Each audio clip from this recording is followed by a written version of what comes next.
presented by Arusi Studio.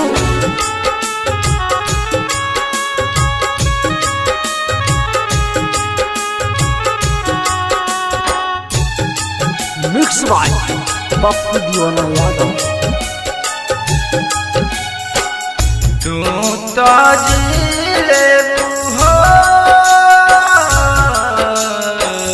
तू तो जिले हमार बिना हम कैसे जियब जनू बोला तोहरा बिना हम कैसे जियब जनू बोला तोहरा बिना। Presented by Arusi Studio. हम कैसे जियब जनू बोला तोहरा बिना।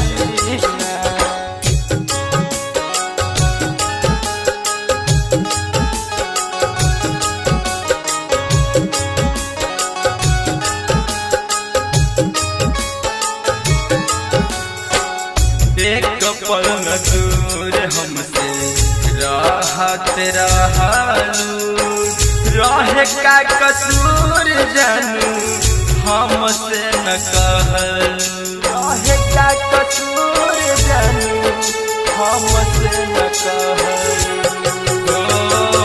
एक पल न हमसे दूर राहत रहलू, रहे का कसूर जानू हमसे न कहलू। अखिया से बहे आंसू हो,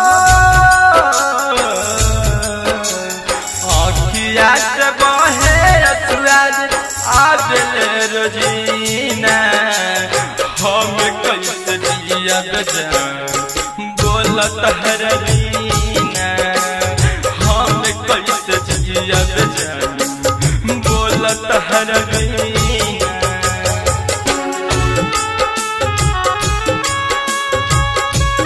मिक्स बाय पप्पू दीवाना यादव।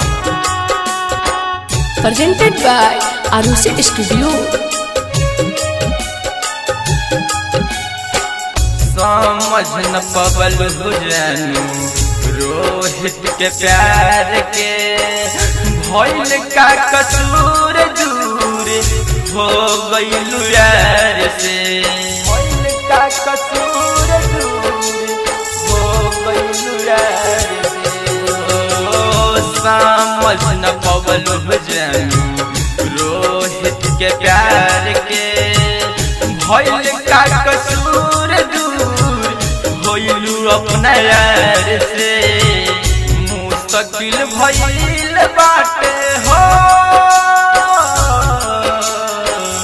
मुस्तकिल भइल माना लागे ना कहीं ना हम कैसे जियब जानू बोला तोहरा बिना। हम कैसे जियब जानू बोला तोहरा बिना। तू तो जिले हो,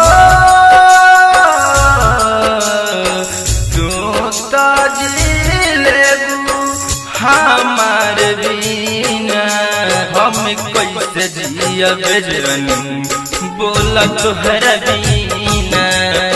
हम कैसे जियब जानू बोला तोहरा बिना। हम कैसे जियब जानू बोला तोहरा बिना।